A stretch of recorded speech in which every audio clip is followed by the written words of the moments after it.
Бескомпромиссная борьба была. Ну, судейством, конечно, у нас грехи были, честно говоря, были грехи.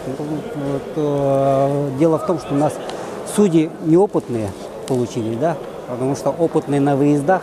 И в связи с этим у нас спорные моменты были и довольно-таки. Ну, сильно сказать, что совсем засудили так нельзя говорить, да, всегда есть нюансы во всех соревнованиях. И мы обязаны были его провести, этот турнир.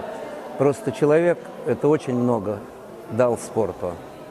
Не только работы в органах милиции или как-то, это внутренних дел, а также спорту он уделял большое внимание, являясь мастером спорта СССР. И мы хотим, и уже сегодня говорили о том, что развивать боевое самбо в республике надо. И мы пытаемся это сделать. Вероятнее всего, даже разговор был о том создании клуба боевого самбо в республике Саха-Якутия. И хотим назвать клуб хотя бы Виталия Константиновича Измерова.